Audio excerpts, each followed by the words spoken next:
Good afternoon and welcome.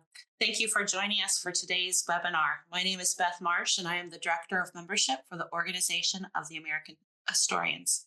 The OAH is the largest professional association dedicated to the teaching and practice of American history.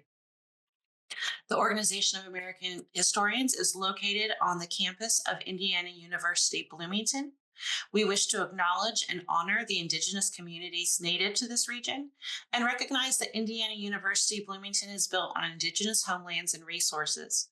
We recognize the Miami, Delaware, Potawatomi, and Shawnee people as past, present, and future caretakers of this land.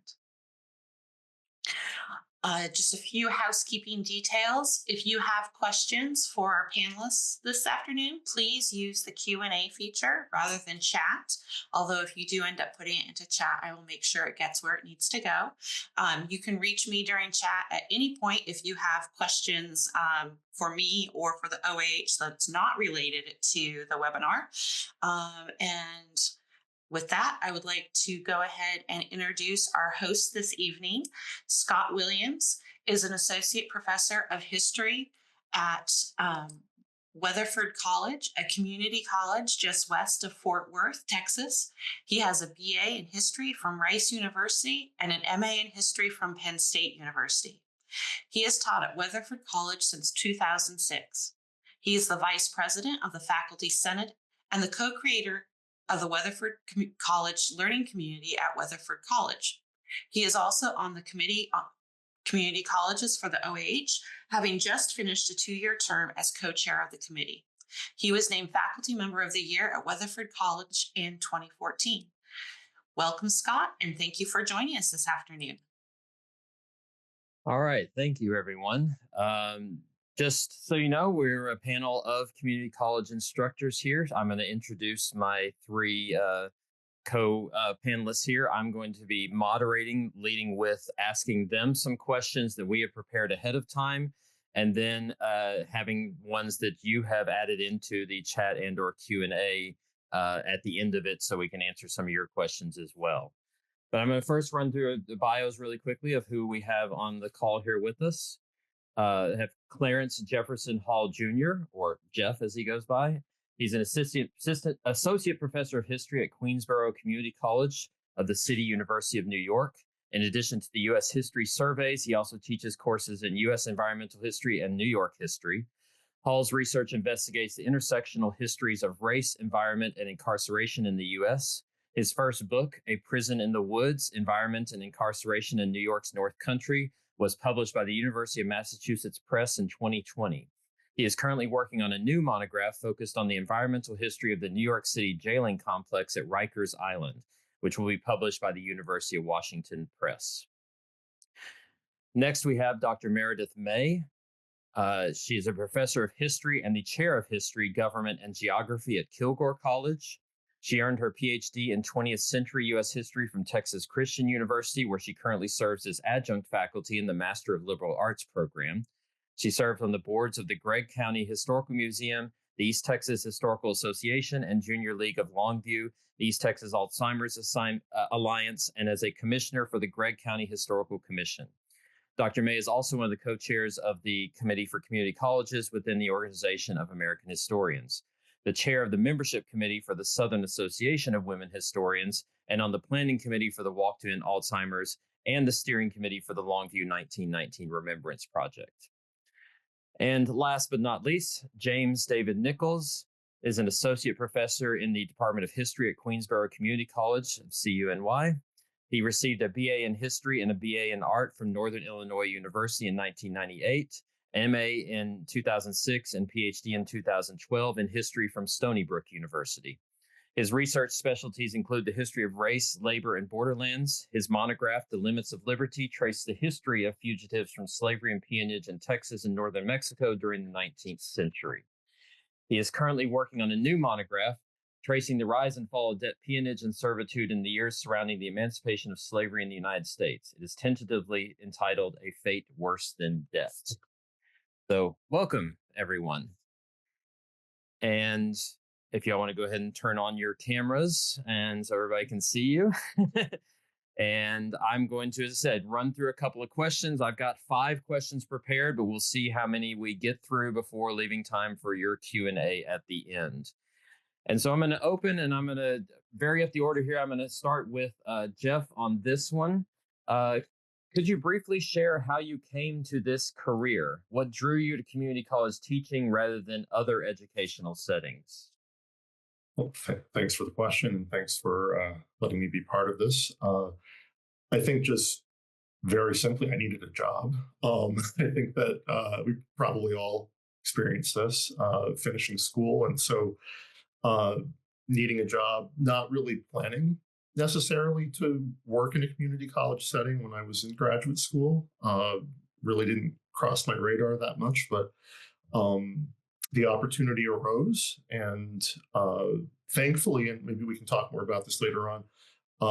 Thankfully, I was fortunate to have extensive teaching experience from when I was a graduate student, and the history department at Stony Brook, where I earned my PhD, and other departments on campus were really great about giving graduate students the opportunity to gain that experience, which is so valuable for people planning on a community college teaching career. So I guess that's probably how I would answer it. Scott, you're muted. Sorry. James, you want to go next? Yeah. Sure. I mean, I would say that probably for me, it was also happenstance that landed me at Queensborough Community College, and I was not specifically prepared for teaching in a community college. But I would say that my experience in graduate school, where we were teaching at I was at Stony Brook too, and there was a lot of emphasis on teaching, right? So we had a teaching practicum, and we were expected to serve as teaching assistants during graduate school. We were able to get a lot of experience doing that. So in that way, I don't think there was ever any expectation that we would have research heavy jobs where we would not be teaching very much. But at the same time, the community college milieu, which I came into back in 2012, was a little bit heavier teaching load than I had prepared for. But I think that honestly, the amount of practice that I had as a graduate student did prepare me for it, and also taught me how to take on unexpected assignments as well, and how to prepare in a short time, how to fill in for classes that are not necessarily my specialty, and then, funny enough, to even grow a few of those classes and keep teaching. And they're my favorite classes to teach now, things that I wasn't even necessarily trained in. So I think just the sort of like, I don't know, the experience that I had teaching as a graduate student, I think prepared it for me. And whereas I wasn't necessarily looking to specifically go into a community college, I feel that it's been really rewarding for people who enjoy teaching, such as myself. All right. Excellent. And Meredith? All right, so I'm the oddball, I guess. I knew that I wanted to teach at a community college from literally childhood. I grew up at a community college. My mother taught at a community college for 41 years before she retired. But it was computer science. It wasn't history. So something completely different. And I saw how much she loved her job. And I was up there a lot in her office, and there was something about being on a college campus. And I knew that was what I wanted to do. And because my mom had kind of insider knowledge, she was on countless search committees, not just within computer science, but because they weren't a huge community college, she'd get pulled in on liberal arts. They were right next door to each other, building wise. And so she had told me when I was kind of in high school and starting to think, okay, I need to do A, B, C. She had said a master's isn't enough anymore. That increasingly, particularly in liberal arts, they were getting applications from PhDs. And that, of course, is ranked higher on search committees. It's not a given that a person with a PhD will get a full-time position at a community college over a person with a master's. But on most rubrics, including the one at the college I am currently at, as well as the one that my mom was at, you get a few more points on the rubric. So that's how I knew that I needed to go beyond the master's and get a PhD. I almost exclusively applied for community college jobs when I was on the job market. There was one exception. Yeah, so that's how I wound up at a community college. That was my goal. I feel that they're the most democratic places in higher education. And I'm very passionate about the community college mission.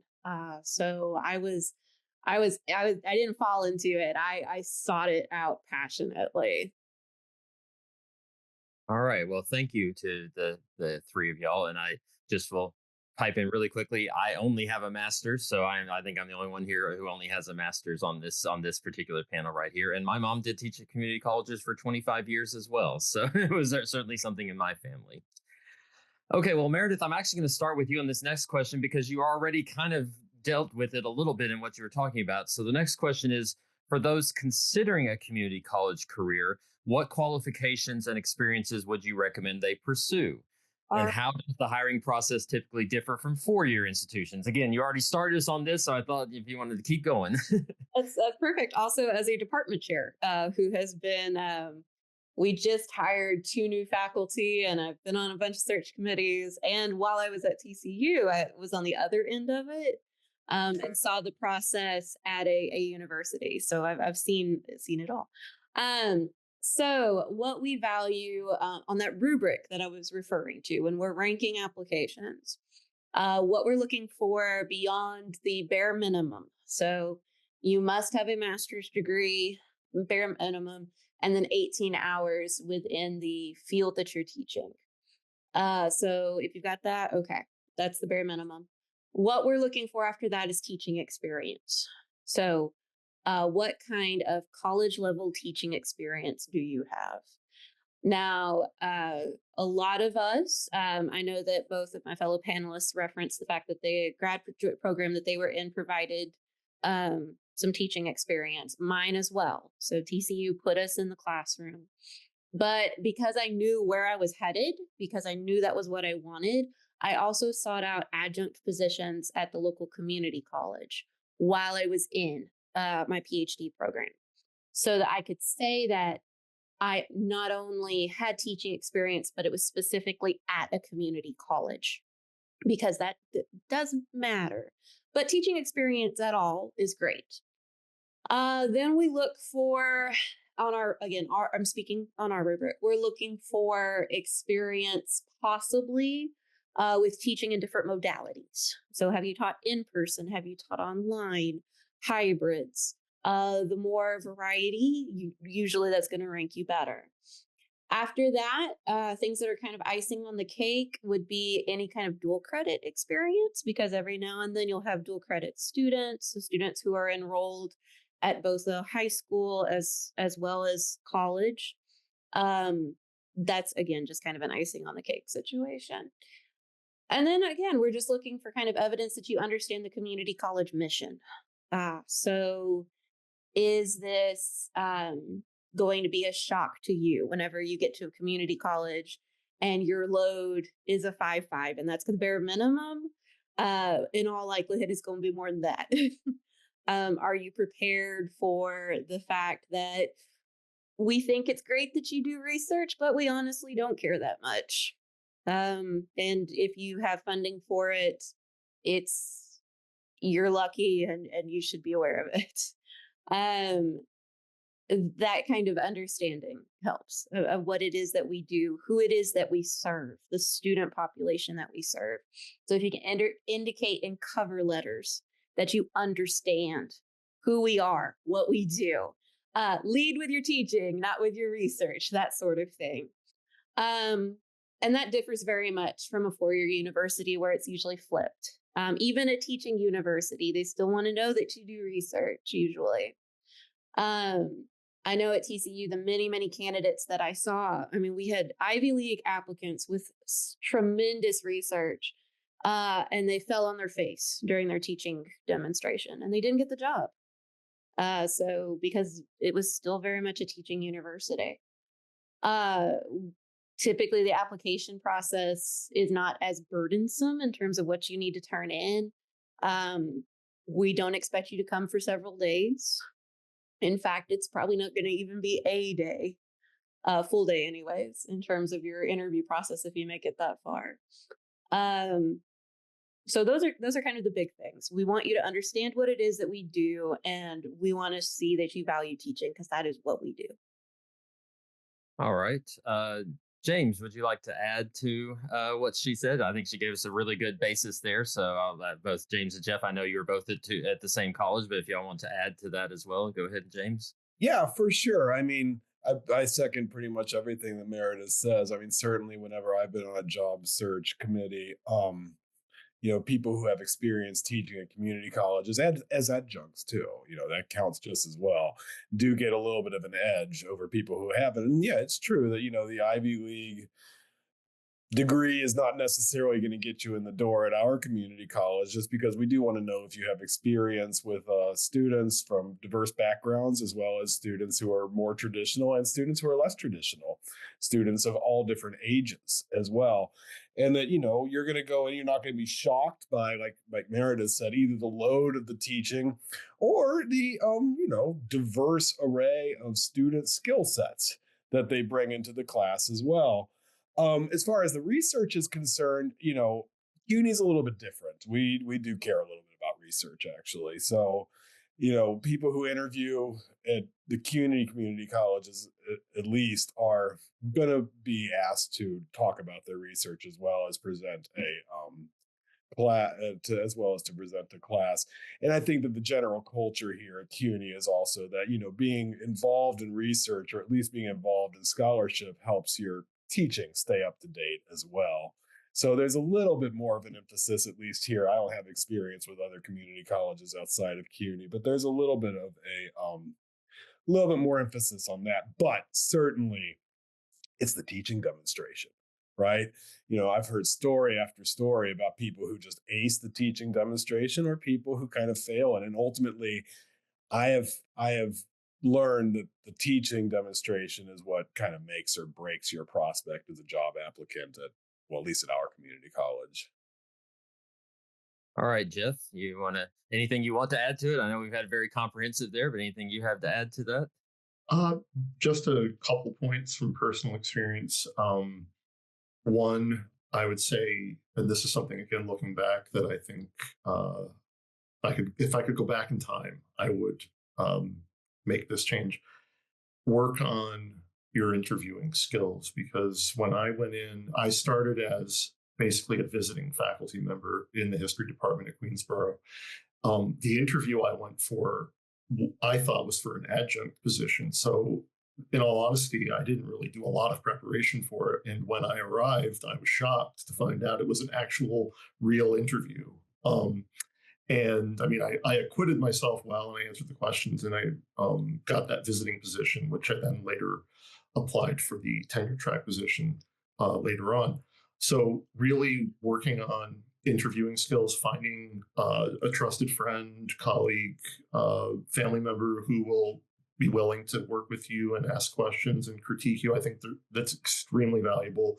And if you go for a community college interview, I would say don't assume that it's going to be easy, or that the institution lacks the same standards as a four-year institution, because it was a real surprise to find out, as James pointed out, that in CUNY, the expectations for folks at community colleges are almost the same as the ones who teach at our senior colleges. So I would say prepare for the community college interview in the same way that you would prepare for a four-year institution interview.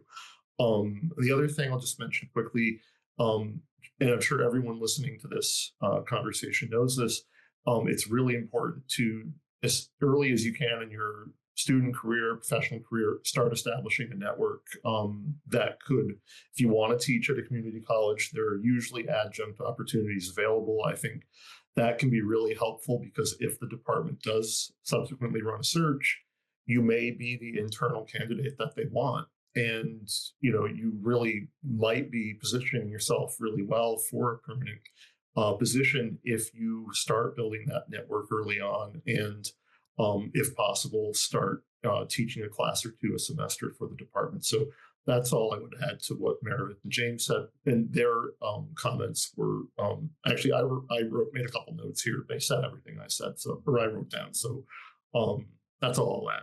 Thanks. All right.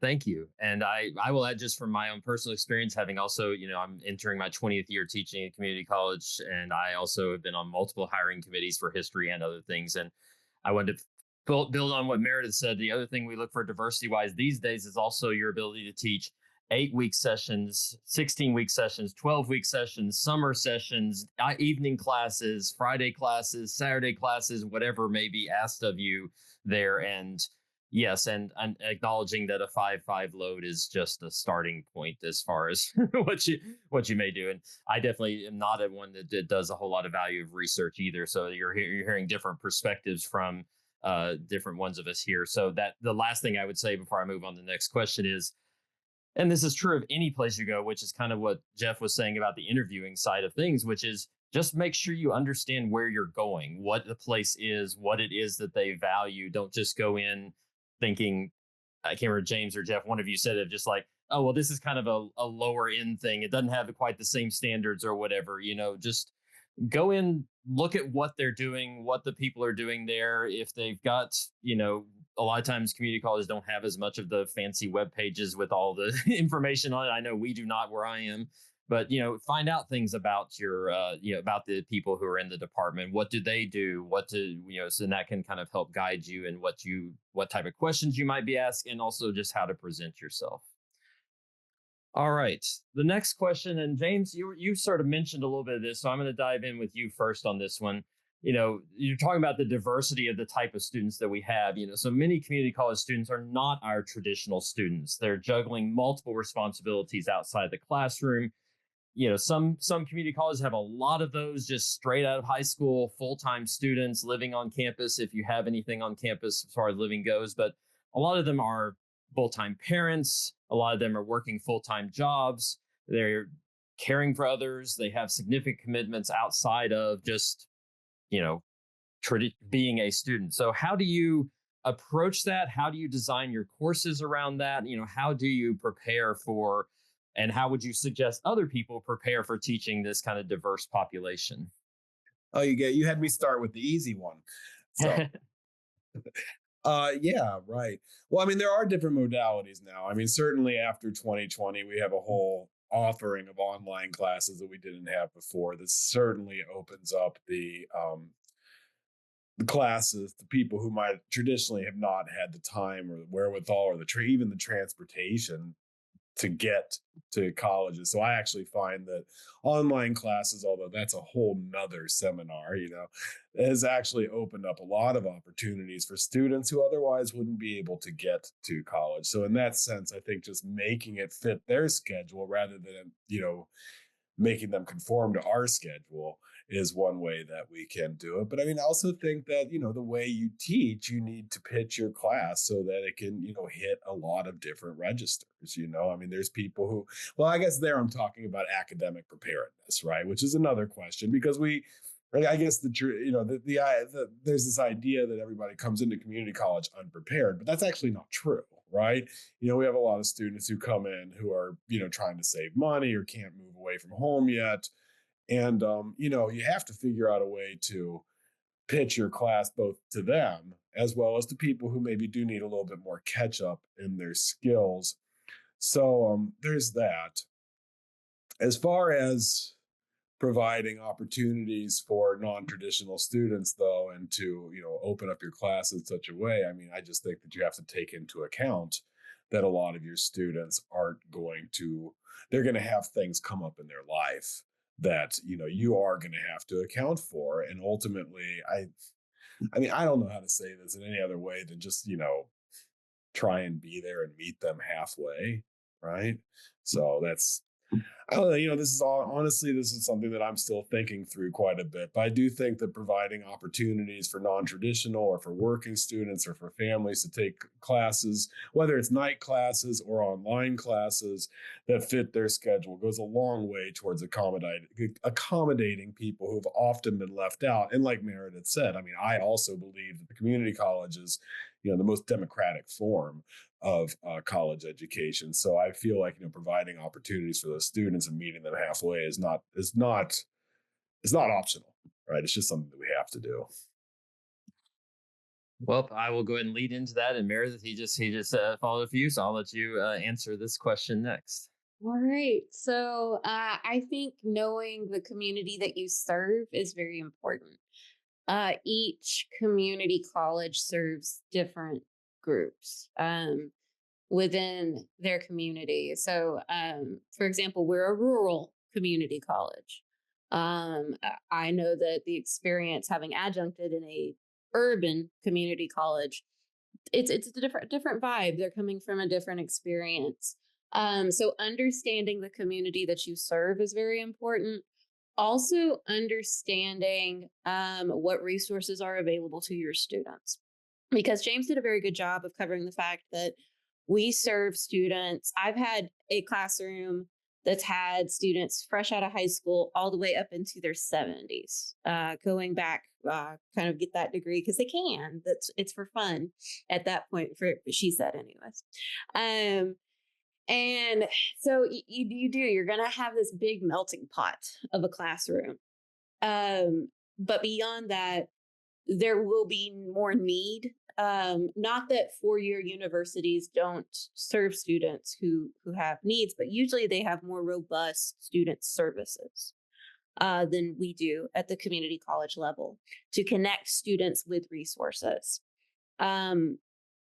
Because that isn't quite as robust at a community college, particularly a smaller one like the one I'm at, you have to be aware, okay, does the college provide emergency funds? If a student needs their car to be worked on or needs a computer, who do you connect them with in those circumstances? Who is the person to connect them with if they get thrown out of their house? I had a student who experienced that. And it's, a case of sudden homelessness. So who do you connect them with? Child care services. So knowing our campus has a social worker. So knowing, okay, so this is the person I can get you to. Haven't experienced that as much at the four-year university when I was teaching or adjuncting at a four-year. Because again, those student services, it was kind of already in place there. So I think that that's kind of one of the best ways that we can serve our students is by making sure that they have those basic needs met, not being all up in their business, but when we are aware that there is a basic need that needs to be met, so that they can literally be in the classroom and be capable of learning. That's a burden I don't hear university professors talking about as much as we do. Beyond that, ensuring that we have a rigorous classroom that is still a flexible classroom, as James alluded to, I think is also the other key to all of this. All right. And Jeff, you want to follow up on this question here? I know we've had some good answers so far, but you want to add to it, please? Yes, please. I think that the attitude that the faculty member brings into the class, I think that that's going to determine whether the class is a success or a failure. And for me, there's a couple things that I keep in mind. One is establish reasonable expectations. James and I work in an urban area. Our college is not near the subway or any accessible rail line. There are buses, but the traffic here is horrendous. And you just have to go in expecting that half your students might never show up consistently. They're going to come late.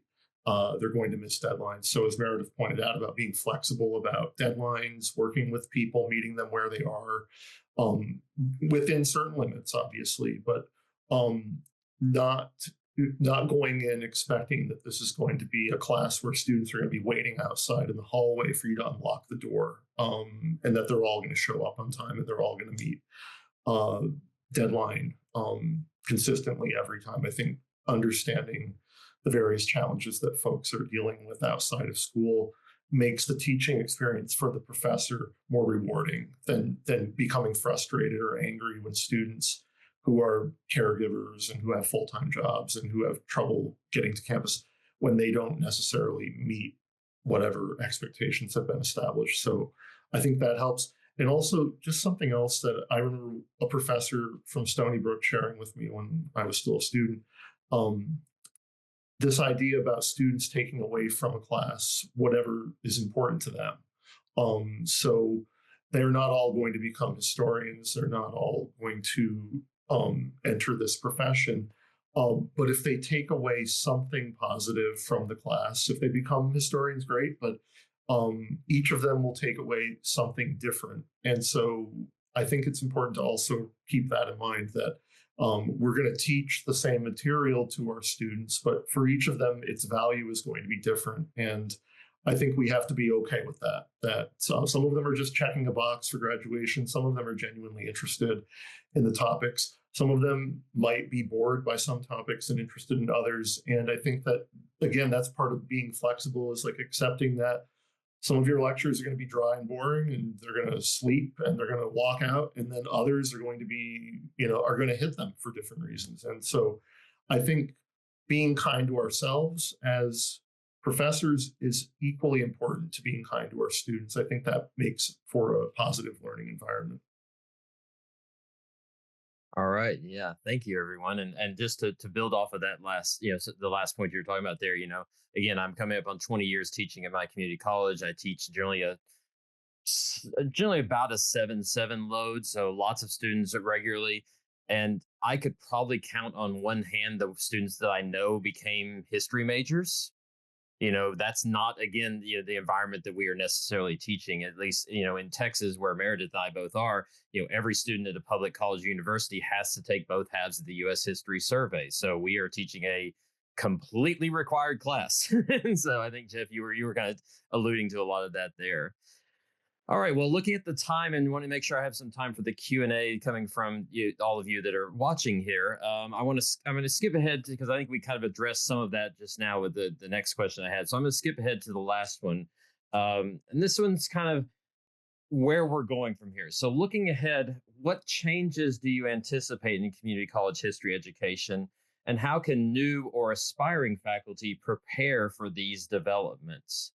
And I don't have a lead in for this one, so I don't know. Meredith, you're a department chair, so you may see some more of this. I'm gonna let you start us off on this one as well. Okay, unmuting. Sorry. So you would think, 5 years after the pandemic, we would be used to the whole muting, unmuting thing and not making these mistakes as much. Which leads me to one of my answers for this question. I think that the focus on online pedagogy is only increasing, particularly for community colleges. When I'm making the schedule each semester, it's I've been steadily increasing the number of our online sections. They fill and close the fastest, and then after that, it's our hybrids. And then the classes left that may even have some seats in them when the semester starts. It's the fully face-to-face. So online pedagogy, we already know that it's here. It's just increasing even more. So I really think that we talked a lot about how one of the ways you can get your foot in the door for a full-time position at a community college is by adjuncting, by getting that teaching experience. I think that if you can be as diverse as possible in terms of, yes, I can do face-to-face. Yes, I have built an online class.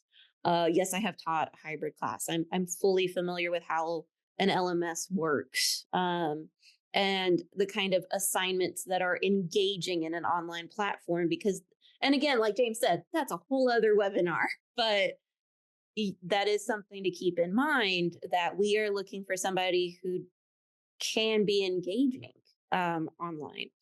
and doesn't just have an online presence that's here's a textbook chapter, read it, here's a quiz, because that's canned and not best practices. So I think that the other thing is we've been hearing a lot about the idea of having degrees of worth and credentials of value, and particularly here in Texas. But I think it's becoming a nationwide thing too. The idea of college should lead to credentials of value, and the idea that increasingly liberal arts is not something that is a credential of value, and we all know that is very, very not true. Um, so I think that particularly for us at the community college level, it's about emphasizing those transferable skills, that they can take into their future classes, into careers. Um, that's, I think, going to be also key, particularly as funding models change. As we know in Texas, funding models can and will change. And it's less about, as they say, butts and seats, and more about um, proving that you can retain students and get them through degrees. So that's where I see it going the most. All right. Jeff, you want to follow up on that? Anything you have? Yeah, I think that the issue I'll talk about is academic freedom. Um, I think this is a problem that's only going to get worse before it gets better. And uh, even here in New York, which many people assume is a bastion of progressive liberalism, I think, and I know from talking to colleagues who are adjusting the way that they teach their courses, US history and in other areas as well. And I think that this is something that folks who are embarking on their careers, finishing school, starting out, thinking about where they might want to work, it's definitely something that I think folks have to be aware of. That we are living in a different environment now, politically and in higher education, and uh, in certain parts of the country, there are significant restrictions on how courses can be taught and what topics are allowed and not allowed. And so I think that that's something to definitely be aware of, for folks who are interested in teaching at a community college, because the problems that we see at places like Columbia and other larger, better funded institutions, the same issues affect community colleges as well. So um, academic freedom is definitely something that I think should be on everyone's mind moving forward. All right, James, you want to close us out on this question? Then I'll turn over to the Q&A questions. Yeah, it's hard to, I think Meredith with her online piece and Jeff talking about academic freedom are just absolutely right on. These are the two things that are probably the most affecting us, at least right now, and going into the future as well. I guess I'll just go with a chestnut: skill building. You know, I mean, I think the community college professors should anticipate that they're going to have to work with their students a little bit on building skills that, they might expect that they have before they come into the classroom. In our case at CUNY, I mean, we have a lot of people who are English might be their second language, right? So, you got to go into the classroom anticipating that. And I guess I would also say, like, be generous, don't take things personally, right? I mean, I feel like that needs to be part of it, because I've seen colleagues get upset that, oh, why don't the students come in knowing anything? I'm like, Socrates said that the students were better before his generation. That's just such an old fashioned thing to say.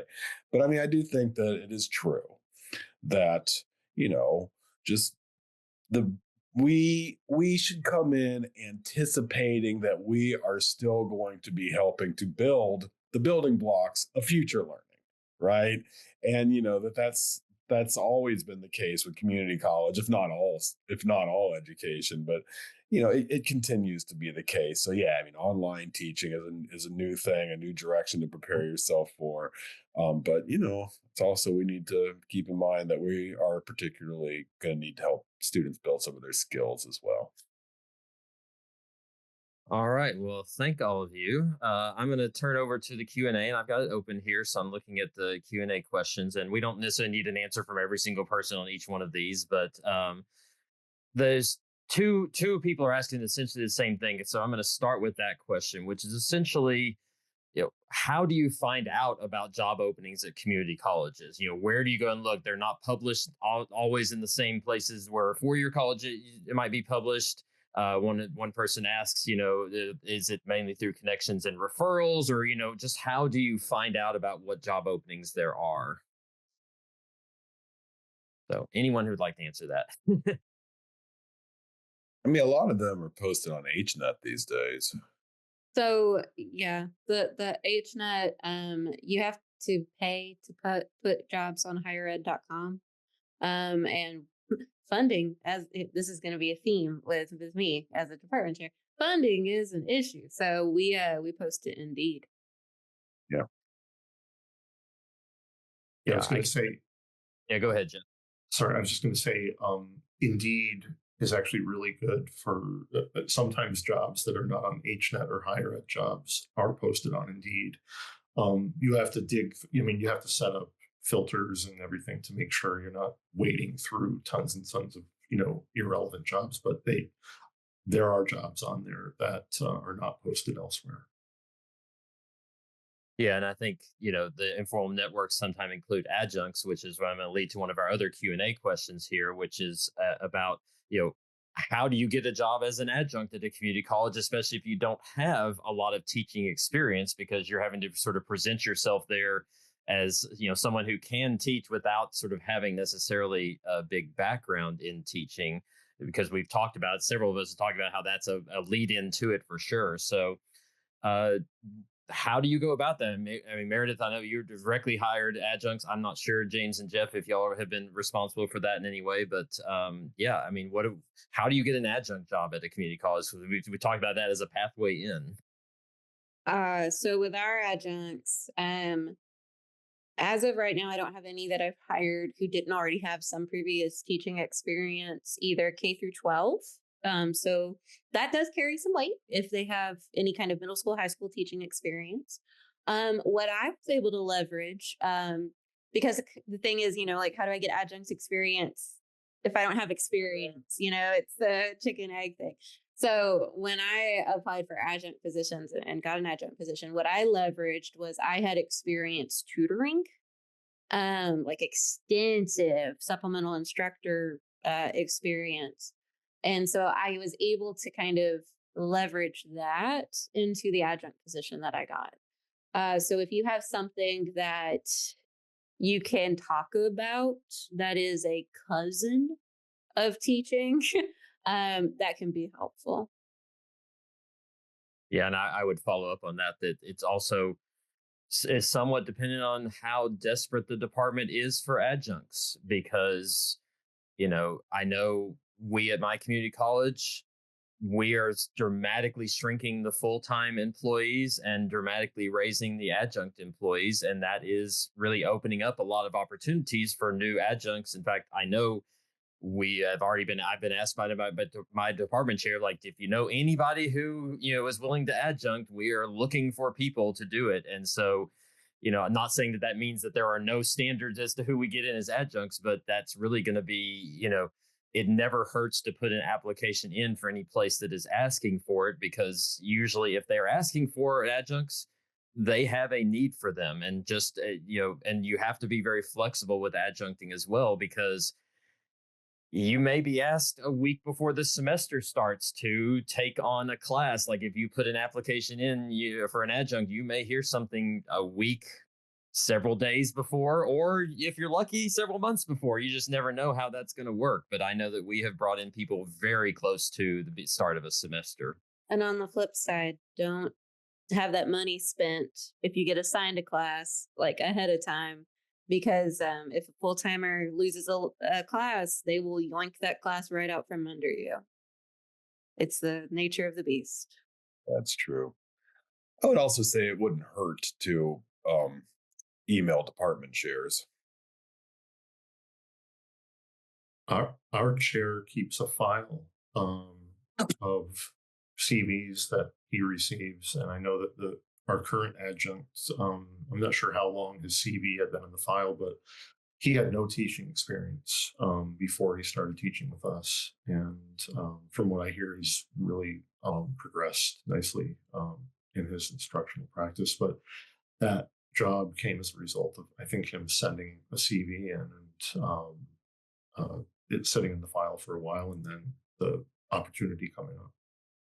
And if you don't have that experience, we try and do a lot of guidance to help you get into the classroom for the first time. And we evaluate adjuncts very regularly with feedback on it. So it could be a place where even if you don't have a whole lot of experience, it can be a place to grow as well. And that's one of the reasons why we do value adjuncts whenever we are looking for full-time hires, because it's a place where you can get a lot of that growth in as well.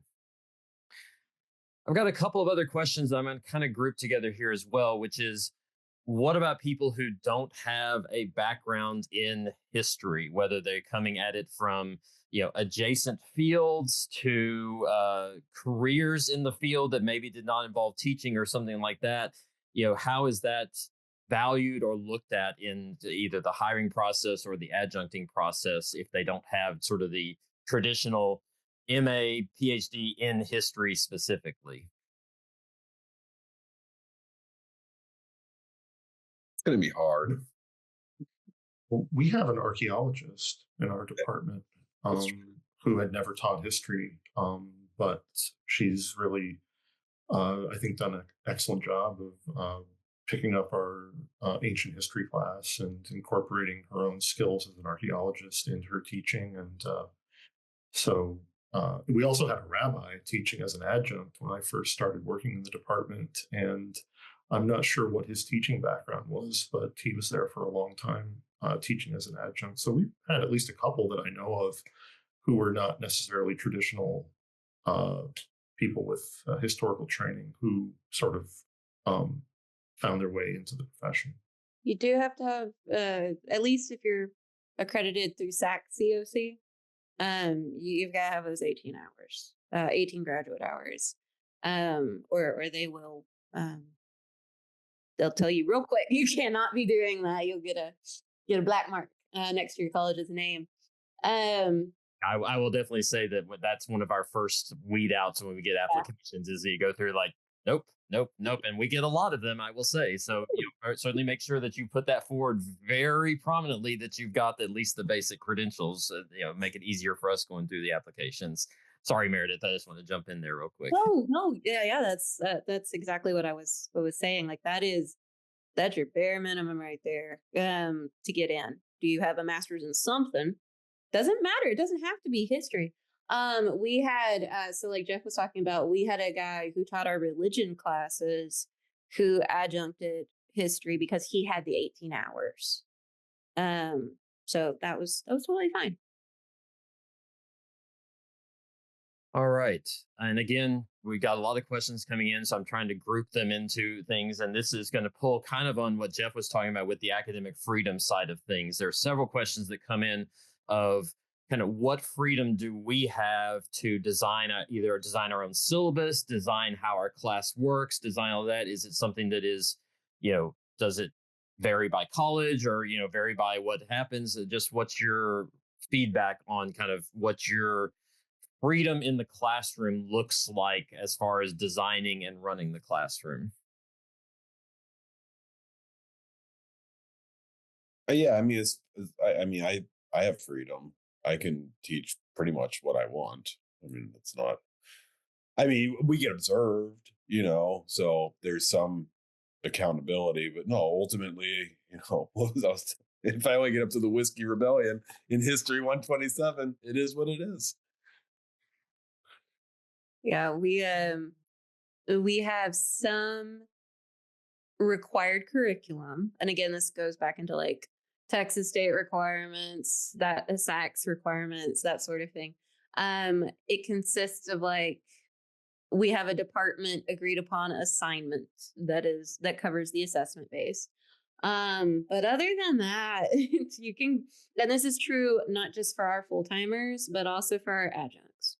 Now, if an adjunct would like to be given a shell of a class, like somebody else's class, to just look at, particularly if they are new, we will provide that for them. But otherwise, we'll give them an empty sandbox for them to play with, and they can choose their own assignments. They can choose their own. We're a fully OER campus, so yeah, whatever OER they want to use. Yeah, we have a lot of freedom in terms of what we teach. I can't say that for all colleges, though. I've heard other places that's not necessarily the case.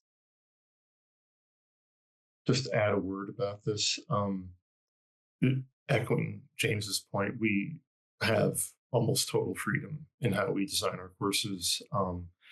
We are observed, we get evaluated by the students, but in terms of our readings and the content we choose to cover, I think James mentioned our History 127. That's our first half of the US survey. I think the people teaching that, we all teach it differently. And that's great. But one issue, because I'm a member of a couple academic freedom committees at CUNY, and one issue that is cropping up that I think folks may know about already, but should be aware of, is the fact that there are students out there who are going into class and they are there in part to hold the professor accountable, so that anything that might come up in class that's not specifically delineated either in the course description or in the syllabus can be used to go after that faculty member. And this has happened a couple times at our school this semester, and I know it's becoming a phenomenon in other parts of the country. And this is a major problem, because we should have the freedom in our classes, when appropriate, to show the linkages between the past and what we're currently living through today.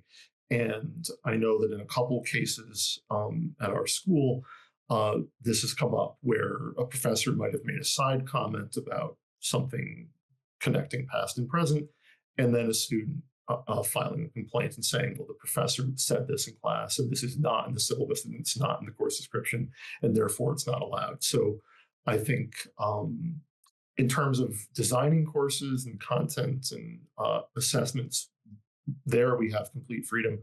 In terms of going a little bit beyond the scope of a syllabus or a course description, that's something I think folks need to be aware of, because we often don't know the potential political agendas that our students are carrying with them into class. Yeah. So I accidentally pressed a button I wasn't supposed to in the Q&A, and I think I made a question go away. So I'm going to answer. Disappear. So I was going to be the next thing I was going to ask. So yeah, it was the 18 hours thing, because I was like, oh yeah, and I thought I was going to type the answer, and I pressed the wrong button. What we mean by 18 hours, those are graduate hours. So that's grad classes. So you must have minimum typically 3 hours each, graduate level courses in history in order to teach it. So you don't have to have a master's in it. Master's is the bare minimum degree, but your master's can be in government or political science. Your master's could be in archaeology. Your master's could be in business or something off topic, as long as you have 18 graduate hours in history, you can teach a history course. Yeah, and pulling off of that for a couple of the other questions there, how can you convince your department to create a new course? If you're really interested, how can you get in and teach a variety of subjects and all that? That also varies. In Texas, we have a very specific list of these are the courses we are allowed to teach at a community college. And beyond that, you can have some flexibility, like we've been talking about, and how you teach those to maybe get some flexibility around them. But there's, what are there, Meredith? 8, 9, I think, is all that we're allowed to teach here. Whereas a lot of other places, it's much more flexible. So that's really something that's going to depend on the state, the community college system, and all that, as to what flexibility you have to teach in new and different classes in new and different ways. But I think, considering this is the Organization of American Historians, I would say, the ability to teach the U.S. History Survey is going to be really key to most community college jobs that you're going to have, because that's your basic bread and butter thing. In fact, my community college is small, and I, for 19 years now, have taught the U.S. History Surveys. That's it. I have never taught a class outside the U.S. history surveys in all this time, and I teach 7 of them each semester, and I teach them online and hybrid and 8-week and 16-week and summer and all that type of stuff. But and honors now, if we have an honors college. But yeah, that's how that's what my job looks like when I'm doing it here. So Yeah, I've said before I can accordion the U.S. survey into whatever shape you want me to. well, Beth, I think you wanted to wrap up here with the last few minutes of OAH stuff. Yes, thank you so much, you guys. This was a great conversation. Um, this recording will be available later on, probably early next week, and we will have announcements shortly about our upcoming webinars at the end of May and in June. So until then, keep your eye on your inboxes, and we'll send emails as soon as they're ready to go. Thank you, guys. All right. Thank you, everyone. Thank you. Thank you. Everyone Thank you. be well. Be well.